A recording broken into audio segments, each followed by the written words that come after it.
Se não dá para avançar pela esquerda, não custa tentar o inverso da direita.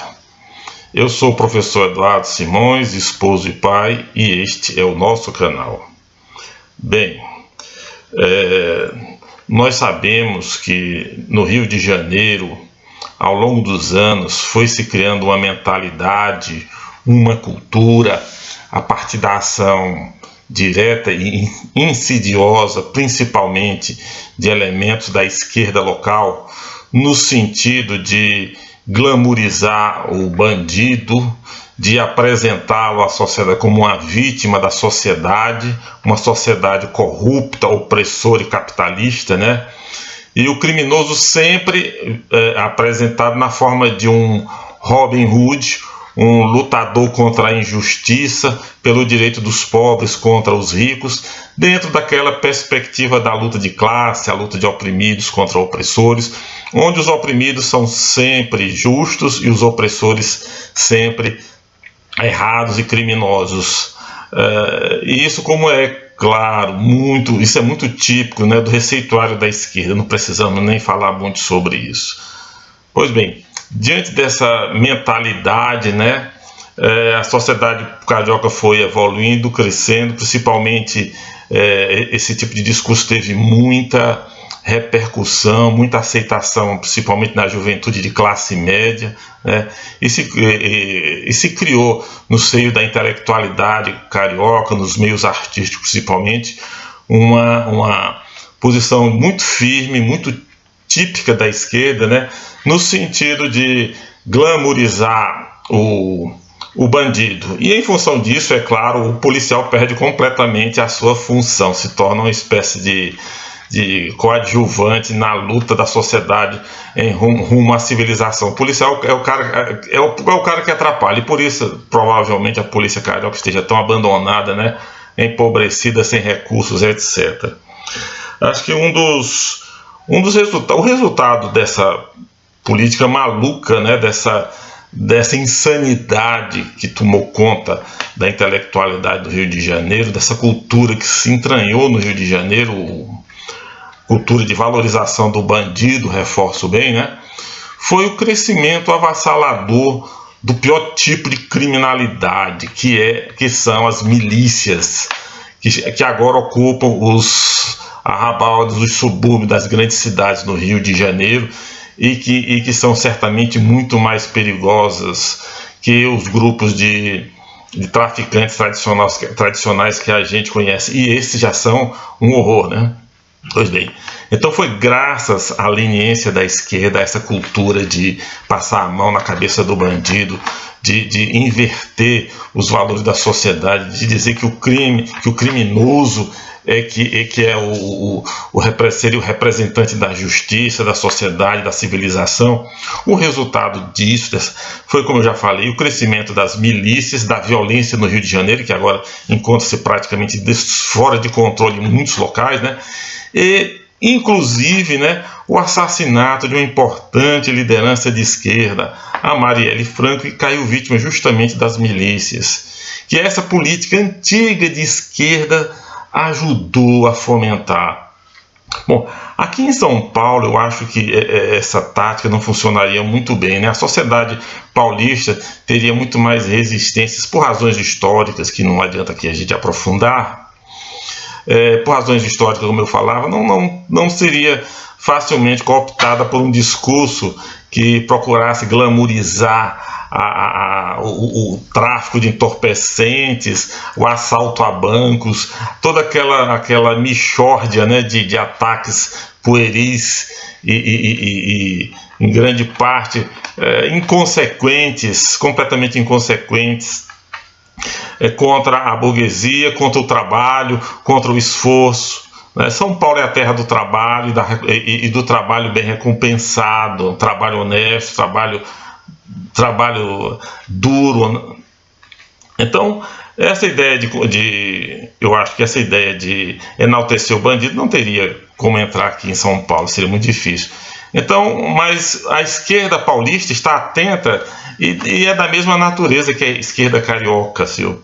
E eu estou começando a descobrir uma uma tática, a tática que a esquerda paulista está tentando fomentar aqui dentro para conseguir talvez os mesmos resultados do Rio de Janeiro.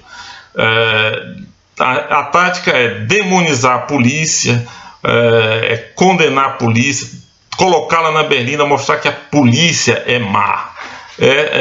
O primeiro passo da esquerda paulista é enfraquecer, encurralar a polícia. Senão vocês vejam uma coisa que eu testemunhei essa semana passada agora.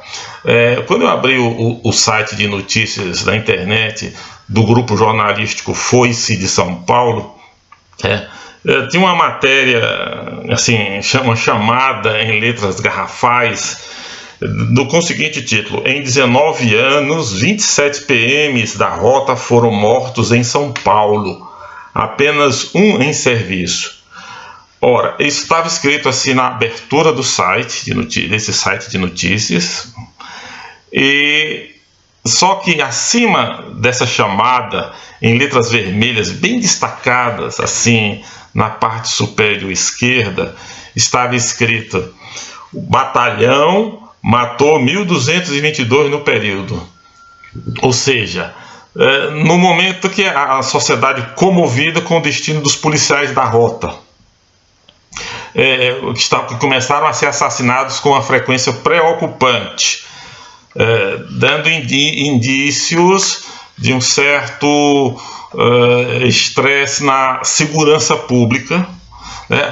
O grupo Foice de São Paulo aproveita esse momento, chama a atenção do leitor, porque o leitor está preocupado com saber notícias disso, mas coloca como um contraponto uma notícia, uma informação que coloca simplesmente a rota, todo o batalhão da rota, que faz um trabalho dificílimo, trabalho que poucos jornalistas, teriam estômago sequer de acompanhar, quanto menos de realizar. Coloca todo esse trabalho em xeque, querendo dizer que morreram. Assim, a informação é clara, a intenção é clara. Morreram policiais da rota, mas eles mataram muito mais. Esse é o objetivo. Aí, dentro da matéria, a gente abre a matéria no computador e aparece: reportagem apurou que policiais prometeram 3 criminosos mortos para cada PM assassinado a mando do crime organizado. Que PM são esses?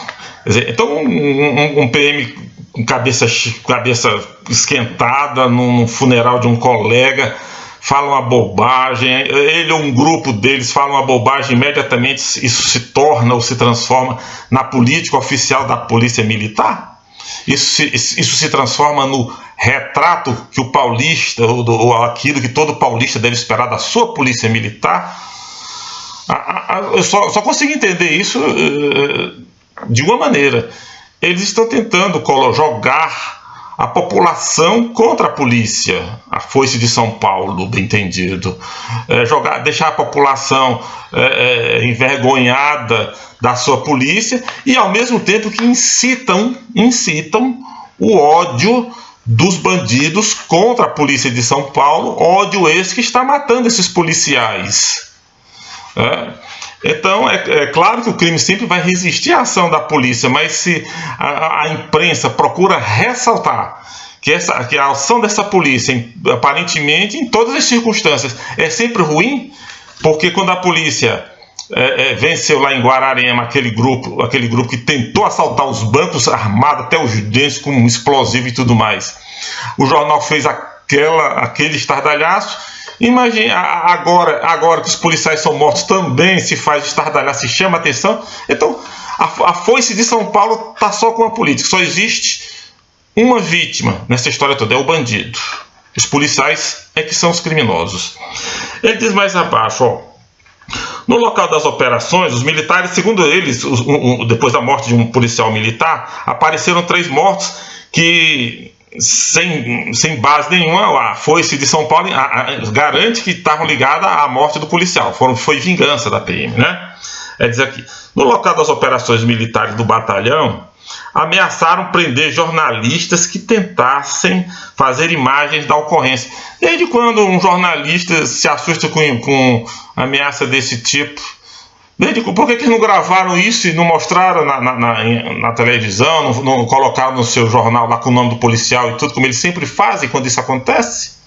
Então, o que nós vemos aqui, amigos, não é nem uma tentativa, já é uma política em andamento no sentido de encurralar, de demonizar, de criminalizar a polícia de São Paulo. Agora é a vez da PM, da Rota, mas daqui a pouco serão todos os policiais, principalmente aqueles que fizeram alguma ação efetiva contra o crime organizado, eles estarão na berlinda.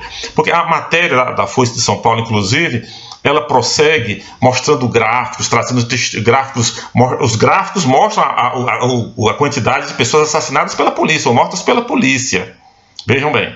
Então, relatando um caso em que policiais são vítimas, aparece o grande número de gente atingida, mortas pela polícia, que, é claro, tem que ser em maior número, senão a sociedade vai estar perdida. Quando estiver morrendo mais policial do que bandido, você pode entregue-se a Deus, porque não há mais nada que fazer. Isso aqui vai se transformar em uma edição piorada do Rio de Janeiro. Olha, para terminar esse vídeo, nós não podemos concordar com isso. Nós temos que lamentar profundamente essa decisão infeliz do Conselho Editorial da Foice de São Paulo. Nós, os nascidos aqui em São Paulo, ou vindos de fora, como é o meu caso, nós não podemos ficar parados vendo tudo isso que foi construído com tanto esforço nesse estado, com tanta luta, se perder assim. Isso que está acontecendo na mídia em geral, mas principalmente em agências desse tipo, em jornais, em sites desse tipo, como da Foice de São Paulo. Isso é um ataque à nossa civilização, é um ataque ao nosso sistema de vida, ao nosso modo de vida, é um ataque àquilo que ainda funciona neste país, caramba. Nós não podemos ficar de braços cruzados diante disso. Temos que falar, temos que agir dentro das nossas condições, legalmente, dentro da lei, é claro, no sentido de denunciar isso, de não concordar com isso, de não dar força para esse tipo de empresa que abriga gente capaz de criar um conselho editorial, uma linha editorial como essa que atualmente é seguida pela Foice de São Paulo. Eu estou começando a pensar que a Foice de São Paulo está querendo evoluir para se tornar o arado de São Paulo, né? E destruir até a raiz aquilo que um dia nós chamamos de civilização paulista, para deixar o que no lugar? Só o caos, a anarquia, a desordem, a miséria, o sofrimento.